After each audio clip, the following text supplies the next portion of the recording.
கிறிஸ்துவுக்கள் அன்பானவர்களே, இயேசு கிறிஸ்துவின் நாமத்தினாலே உங்கள் யாவருக்கும் அன்பின் வாழ்த்துக்கள்.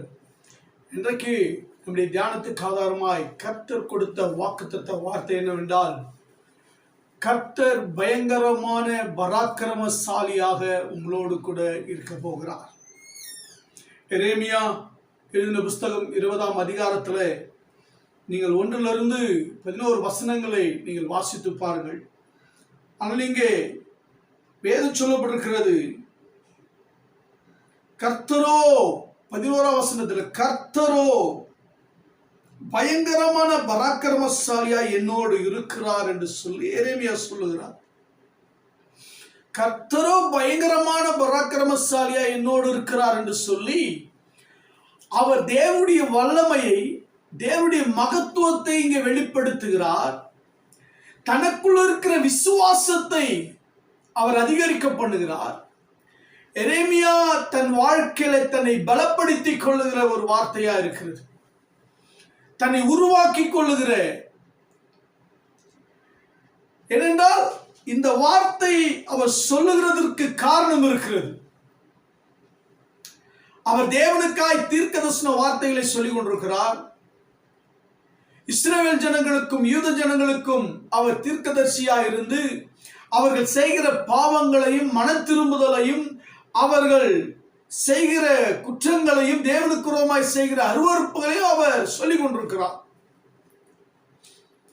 அதே போல அவர்கள் சிறையிருப்புக்கு போவதை குறித்து சொல்லிக் கொண்டிருக்கிறார். அவர் எவ்வளவு சொன்னாலும் ஜனங்கள் ஏற்றுக்கொள்கிறதா இல்லை.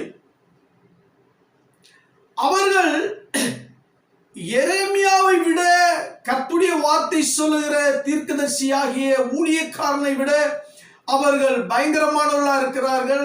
சரீர தோற்றத்திலே பலசாலிகளாக இருக்கிறார்கள். பணத்திலே பயங்கரமா பெரியவர்களாக ஐஸ்வர்யவான்களாக இருக்கிறார்கள். பதவியிலே, அதிகாரத்திலே அவர்கள் பயங்கரமானவர்களாக இருக்கிறார்கள். அது மாத்திரமல்ல, ராஜாவும் எரேமியாவுடைய வார்த்தையை ஏற்றுக்கொள்ளவில்லை, ஜனங்களும் ஏற்றுக்கொள்ளவில்லை. கர்த்தருடைய வார்த்தையை அவர்கள் எல்லாரும் மற்ற எல்லாவற்றிலும் அவர்கள் பலசாலிகளாக, பயங்கரமானவர்களாக, அதிகாரமுடையவர்களாக, எரேமியாவை மேற்கொள்ளுவர்களாக இருக்கிறார்கள். ஏனென்றால் இதிலே 20ஆம் அதிகாரத்தில் 1ஆம் வசனத்தில் சொல்லும் பொழுது, எரேமியா இந்த வார்த்தையை தீர்க்கதரிசனங்களை சொல்லுகிறதை ஆசாரியனாகிய இம்மோருடைய குமாரனே, கர்த்தருடைய ஆலயத்து பிரதான விசாரணை கர்த்தனுமாகிய பஸ்கூர் கேட்ட பொழுது எரேமியா தீர்க்கதரிசியை அவன் அடித்தான். அடித்து காவலறையிலே போட்டு விட்டான். கர்த்தருடைய வார்த்தையை சொன்னது நிமித்தம், தேவன் சொன்ன வார்த்தை சொன்னது நிமித்தம் இங்க எரேமியாவுக்கு அடியும் காவலறையும் வந்துவிட்டது. அவர்கள் பயங்கரமான, எரேமியாவோட பலத்துல, பணத்துல, ஞானத்துல, அறிவுல, உலக பிரகாரமான காரியங்கள்ல அவங்க எரேமியாவை தாக்குறதையும் அவரை அடிக்கிறதையும் அவர்கள் பராக்கிரமத்தை அவர்கள் வெளிப்படுத்திக் கொண்டிருக்கிறார்கள். இப்படிப்பட்ட சோதனையின் காலத்திலே தான் எரேமியா தன்னை பலப்படுத்திக் கொள்ளுகிறார், தன்னை திடப்படுத்திக் கொள்ளுகிறார், தன்னுடைய விசுவாச அறிக்கை இடுகிறார். நான், என் தேவன் எப்படி என்னோடு கூட இருக்கிறார் என்பதை அவர் சொல்லுகிறார். எப்படி சொல்லுகிறார் என்றால், பயங்கரமான பராக்கிரமசாலியாய் கர்த்தர் என்னோடு கூட இருக்கிறார். யாத்திரா 34:10 சொல்லுகிறார், மோசேயை பார்த்து, நான் உன்னோடு கூட இருந்து நான் செய்ய காரியம் பயங்கரமா இருக்கும் என்று சொல்லுகிறார். நியாயாதிபதிகள் புஸ்தகத்துல 6ஆம் அதிகாரத்துல 6ஆம் வசனத்துல வாசிக்கும் பொழுது சொல்லப்பட்டிருக்கிறது, பராக்கிரமசாலியே, 12ஆம் வசனம், 6ஆம் அதிகாரம் 12ஆம் வசனம் எங்க சொல்லப்பட்டிருக்கிறது, கர்த்தர் தூதனானவர் தரிசனமாகி, பராக்கிரமசாலி கர்த்தர் உன்னோடு கூட இருக்கிறார் என்று சொல்கிறார்.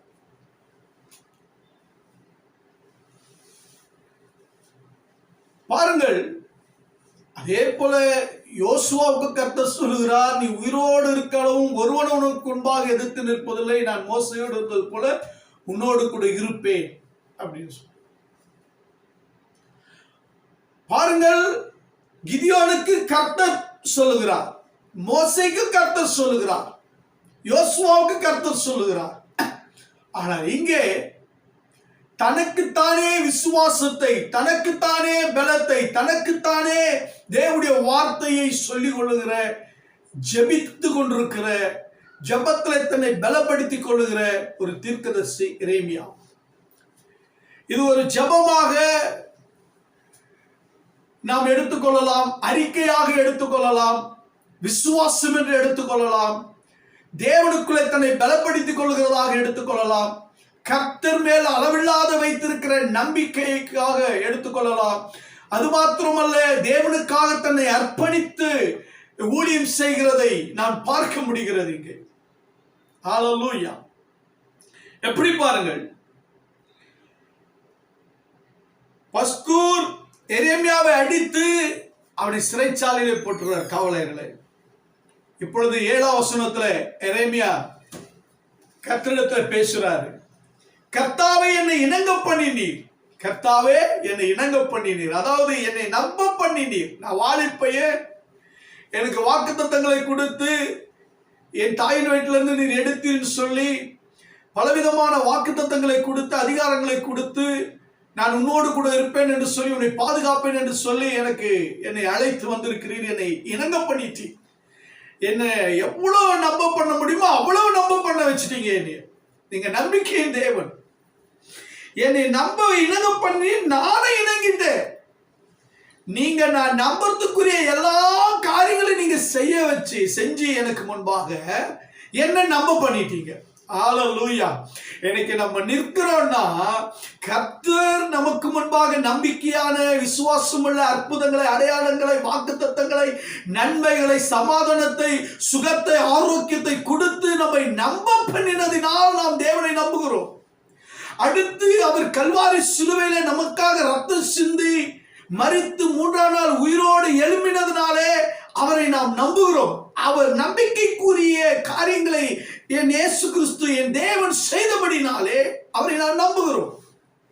இங்க எரேமியாவுக்கும் அவர் நம்ப பண்ணுகிறார், எரேமியாவை நம்ப வைக்கிறார், இணங்க பண்ணுகிறார். ஊழியத்திலே செயல்படும்படி, ஊழியத்தை செய்யும்படிக்கு அவரை பலப்படுத்த இணங்க பண்ணி நீர், நான் இணங்கினேன், நீர் என்னிலும் பலத்தவராயிருந்து என்னை மேற்கொண்டீர். ஹல்லேலூயா. எங்க தேவனுடைய பலம் எவ்வளவு பெருசுங்க. அவர் பயங்கரமான பராக்கிரமசாலியா இன்னொரு இருக்கிறார். அவர் சொல்றாரு, நீர் என்னிலும் பலத்தவராயிருந்து என்னை மேற்கொண்டீர். ஆண்டவர் நம்ம மேற்கொள்ள முடியுமா? அவர் நம்மளை மேற்கொள்வார்.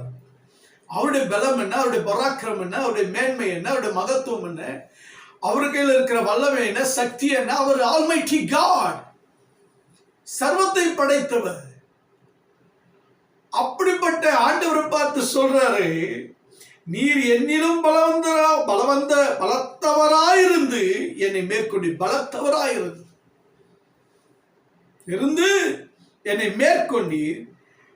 நாளோறும் நகைப்புக்கு இடமானேன், எல்லோரும் என்னை பரியாசம் பண்ணுகிறார்கள். இங்கே சொல்லுகிறார், என்றைக்கு நான் ஊழியத்துக்கு உமக்கு ஊழியம் செய்ய வந்தனோ, என்றைக்கு கர்த்தருடைய வார்த்தை கொடுக்க வந்தனோ, அன்னிலிருந்து பார்த்தீங்கன்னா நாளோறும் நகைப்புக்கு இடமானேன், எல்லோரும் என்னை பரியாசம் பண்ணுகிறார்கள். கர்த்தரை நம்பி வந்துட்டோம், அவர் நம்பிக்கைக்குரிய காரியங்களை செஞ்சாரு. அவருடைய பலத்தில் அவருடைய அற்புதத்தை, அதிசயத்தை காண்பித்து நமக்கு அற்புதங்களை செய்து ஆசீர்வாதங்களை கொடுத்து நமக்கு பலவிதமான விடுதலை கொடுத்து நம்ம ரட்சித்து கொண்டு வந்து அவருடைய ஊழியத்தை செய்ய வச்சுட்டாரு. என்றைக்கு ஊழியத்துக்கு வந்தோமோ, என்றைக்கு கர்த்தருடைய வார்த்தையை நான் பிரசங்கிக்க ஆரம்பித்தோமோ, அணிலிருந்து நிந்தைகளும் பரியாசங்களும் நகைப்புகளும் இன்றைக்கு நமக்கு முன்பாக நடந்து கொண்டிருக்கிறது. ஊழியத்தில் மாத்திரமல்ல, தேவனுடைய பிள்ளைகள் யாரா இருந்தாலும் சரி, கர்த்தரை நம்பும் பொழுது அவர் நம்மை நம்ப வைத்து அவர் நம்மளை இணைத்துக் கொள்ளுகிறார், இழுத்துக் கொள்ளுகிறார். அவரை நம்பி இருக்கும் பொழுது அநேக ஜனங்களுக்கு நாம் நகைப்புக்கும் பரியாசத்திற்கும் இடமாக்கப்படுகிறோம். இங்க எரேமியாவுடைய நிலை அதுதான். பாருங்கள், முதலாவது தேவன் அவரை நம்ப பண்ணுகிறார். இரண்டாவது பாருங்க, நான் பேசினது முதற்கொண்டு கதறுகிறேன். கூறுகிறேன், கொடுமை என்றும் பாழ்கடிப்பு என்றும் சத்தமிட்டு கூறுகிறேன். நான் கூறின கர்த்தருடைய வார்த்தை நாள்தோறும் எனக்கு நிந்தையும் பரியாசமா இருக்கிறது. இங்க அவர் என்னென்ன நாள்தோறும் கர்த்தருடைய வார்த்தையை ஜனங்களுக்கு பிரசங்கம் பண்ணிக்கிட்டே இருக்கிறார், சுவிசேஷம் சொல்லிக்கிட்டே இருக்கிறார். இவர் வார்த்தையை சொல்ல சொல்ல கதறி கதறி சொல்றாரு. கொடுமை நடக்கும் போதுன்னு சொல்றாரு, பாழ்கடிப்பு வரப்போதுன்னு சொல்றாரு, சத்தமிட்டு கூப்பிடுறாரு. அவர் எவ்வளவு கூறினாலும் எவ்வளவு சொன்னாலும் கர்த்தருடைய வார்த்தை நாள்தோறும் அவர் சொல்ல சொல்ல சொல்ல அவரை தேவனுடைய வார்த்தையையும் ஜனங்கள் நிந்தித்தார்கள், பரியாசம் பண்ணினார்கள். இன்றைக்கு நாம் பேசுகிற கர்த்தருடைய வார்த்தைக்கு, கர்த்தருடைய நாமத்திற்கு, ஆராதனைக்கு, நாம் ஆராதனை செய்யும் பொழுது, ஜெபிக்கும் பொழுது, அபிஷேகத்தில் நிரப்பப்படும் பொழுது இன்றைக்கு நம்மை பரியாசம் பண்றாங்க, நிந்திக்கிறாங்க. நல்லா சும்மா என்று சொல்லுகிறார்கள். அதே போல நாம் கதறுகிறோம் ஜனங்களுடைய விடுதலைக்காக, அபிஷேகத்திற்காக, மன திரும்புதலுக்காக, ரட்சிப்புக்காக, தேவனுடைய காரியங்கள் நிறைவேற்ற வருகை சொல்லி நாம் எவ்வளவு ஜனங்களை கடிந்து கொண்டு அவர்களை திட்டி அவர்களை எப்படியாகிலும் சரி செய்ய வேண்டும் என்று சொல்லி கர்த்தருடைய வார்த்தையை கடினமாய் பேசுகிறோம், அன்பாய் பேசுகிறோம், ஆசீர்வதித்து பேசுகிறோம். வித்தியாசமான கோணங்களை கர்த்தருடைய வார்த்தையை கொடுத்து அவர்களை எப்படியாகிலும் மனம் திரும்ப வேண்டும், எப்படியாகிலும் அவர்களை நித்திய ஜீவ வாழ்க்கைக்கு நடத்த வேண்டும் என்று சொன்னால் அதை நாம் சொல்லி, நாம் கர்த்தருடைய வார்த்தையை சொல்ல சொல்ல சொல்ல அதை ஜனங்க எப்படி எடுத்துக்கிறாங்கன்னா அது நமக்கு நிந்தையாகவும் நம்மை பரியாசம் பண்ணுகிறாய் எடுத்துக்கிறாங்க. அந்த வார்த்தையெல்லாம் நம்மளே நிந்திக்கிறாங்க, நம்மளே பரியாசம் பண்றாங்க. ஊழியர்னா அப்படிதான் இருக்கு. பவுலுடைய ஊழியத்தில் நடந்தது.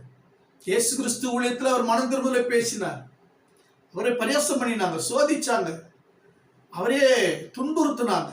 பவுலுக்கு அடி, பேதுருக்கு அடி. அதுதான் ஊழியம். விற்பனை செய்ய பாடுறது போல உங்க ஊழியம் நாயை கலங்கணும், அழைத்தது நீங்க நடத்தி செல்வார். இங்கே பாருங்கள், கர்த்தருடைய வார்த்தை கதறுகிற அளவுக்கு சத்தமிட்டு சொன்ன எரேமியா, இது நிமித்தம் நிந்தையும் பரியாசமும் அடைந்த எரேமியா. அடுத்து 9ஆம் வசனம் சொல்லப்பட்டிருக்கிறது, 29. ஆதலால் நான் அவரை பிரஸ்தாபம் பண்ணாமலும், நிந்தைய பரியாசம் வந்துருச்சு, அடிக்கிறான், காவல்ல போடுறான், அவன் அதிகாரத்தை வச்சுட்டு என்னென்னவோ பண்றான் நம்மள.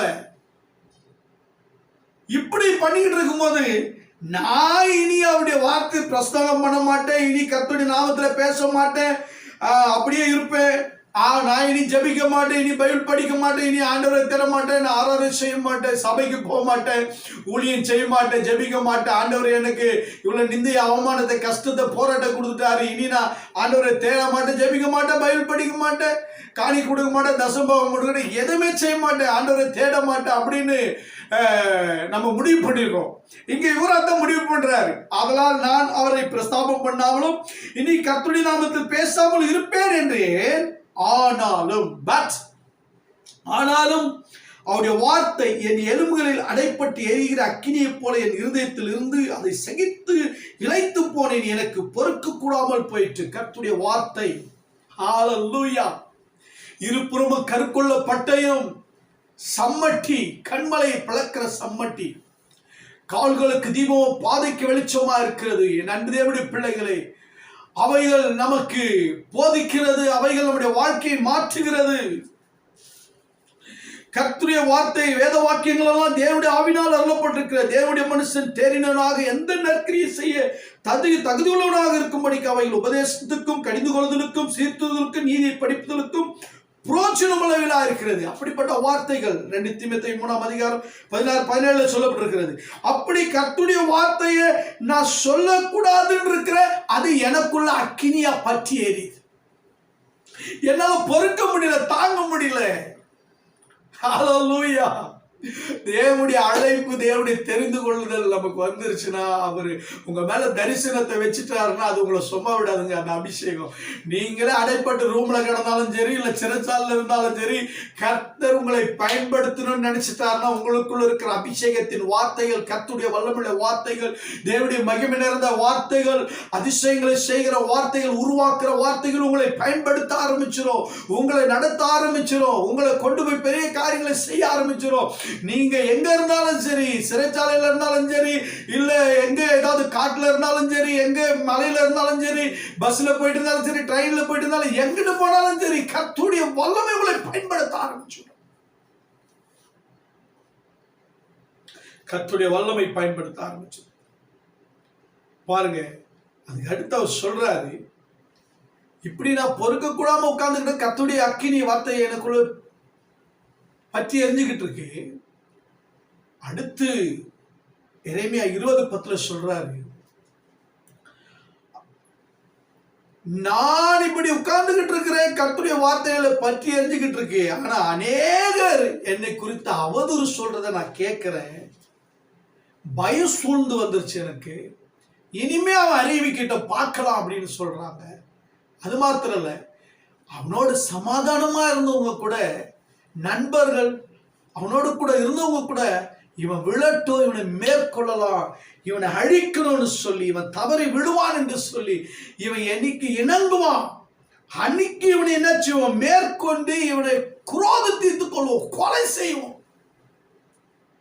பாருங்க, கர்த்தருக்கு உண்மையும் பரிசுத்தமாய் நீதியாய் உத்தமமாய் ஊழியம் செய்வர்களுக்கு வருகிற பாடுகளை பாருங்க.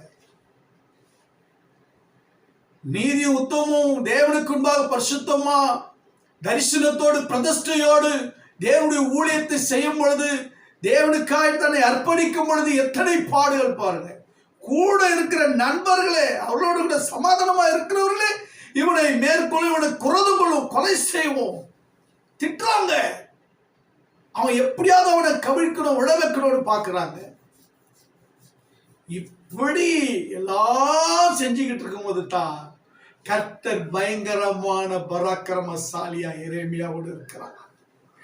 மேற்கொள்ளணும்னு நினைச்சவங்க மேற்கொள்ளாம போனாங்க, அவனை நிந்திச்சவங்க நிந்திக்கப்பட்டாங்க, அவனை சிறைச்சாலையில போட்டவங்க சிறையிருப்புக்கு போனாங்க, எரேமியாவை அடிச்சவங்க எல்லாம் கொலை செய்யப்பட்டாங்க, பிரியமானவருடைய பிள்ளைகளை எரேமியாவை வெட்கப்படுத்தினவங்களா வெட்கப்பட்டு போனாங்க, எரேமியாவை அடிச்சவங்க எல்லாம் அடி வழங்கினாங்க. யாரெல்லாம் அவனை லட்சைக்கு அவமானத்துக்கு அவனுக்கு விரோதமா பேசி அவனுக்கு விரோதமான காரியங்களை செஞ்சாங்களோ அவங்களுக்கு விரோதமானா ஆண்டவர் இறங்கி செயல்பட ஆரம்பிச்சுட்டாரு. யாரெல்லாம் எரேமியாவுடைய கர்த்தருடைய வார்த்தையை கீழ்ப்படியாம போனாங்களோ எல்லாரும் சிறையிருப்பு, அடி, அழிவு, நாசம், மறக்கப்படாத நித்திய இலட்சிய அழிவு, அவங்க பராக்கிரமம், பலம் எல்லாம் போச்சு, எல்லாம் போச்சு, ஐஸ்வர்யம் போச்சு, அதிகாரம் போச்சு, அவங்க ஞானவான அறிவாளி படிப்பாளி நினைச்சாங்க, எல்லாம் அழிஞ்சு போச்சு. கர்த்தரோ பயங்கரமான பராக்கிரமசாலியா எரேமியாவோடு இருந்தார். இப்போ எரேமியா பாருங்க, கர்த்தர் நீதிமானை சோதித்தறிந்து உள்ளந்திரைகளை இதயத்தை பார்க்க சேனையில் கர்த்தாவே, நீர் அவர்களுக்கு நீதியை சரி கட்டுவதை காண்பேனாக, என் காரியம் உம்மிடத்தில் சாட்டிவிட்டேன். தன்னை எரேமியா நீதிமானாக காட்டுறாரு. அவர் தேவன் உள்ளந்திரைகளை இருதயங்களை ஆராய்கிறாரு. அவர் சேனைகளின் கர்த்தர், அவர் நீதியை சரி கட்டுவாரு. ஆமா, அதை நான் பார்ப்பேன். நான் எல்லாத்தையும் கர்த்தர்கிட்ட சொல்லிட்டேன். அடுத்து நான் என்னத்தம்மா செய்ய போறேன்?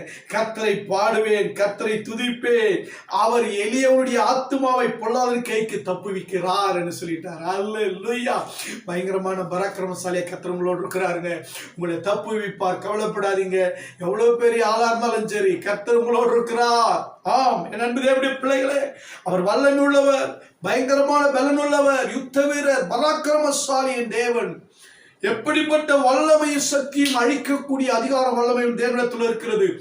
பிசாசின் அந்தகார கிரியைகளை, உனக்குறவாய் எழும்பருடைய காரியங்களை உடைத்தெறிந்து அவர்களை நிந்தை அவமானத்தை அடைய வைக்க அவரால் முடியும். எந்த மனித சக்தியும் உங்களை ஒன்று செய்ய முடியாது. கர்த்தரோ பயங்கரமான பராக்கிரமசாலி உங்களோடு இருக்கிறார். அவர் பெரியவர், உயர்ந்தவர், சிறந்தவர். எரேமியாவோடு இருந்து கர்த்தர் செய்த அதிசயங்களை உங்களுக்கு செய்வார். உங்கள் வாழ்க்கையில் அதிசயம் நடக்கும். பரலோக பிதாவே, என் தகப்பனே, கேட்கிற ஒவ்வொரு வாழ்க்கையிலும் பயங்கரமான பராக்கிரமசாலியாய் கர்த்தர் இருந்து நீர் மேன்மைப்படுவீராக. பெரிய காரியங்களை செய்யும் இயேசுவின் நாமத்தில் சுபத கேட்டங்கள் செய்யுள்ள நல்ல பிதாவே. ஆமென், ஆமென். இந்த வீடியோ பாருங்க, அநேகருக்கு ஷேர் பண்ணுங்க. எங்களுடைய ஊழியர்களுக்காக நீங்கள் ஜெபித்துக் கொள்ளுங்கள். கர்த்தர் உங்களை ஆசீர்வதிப்பார். God bless you.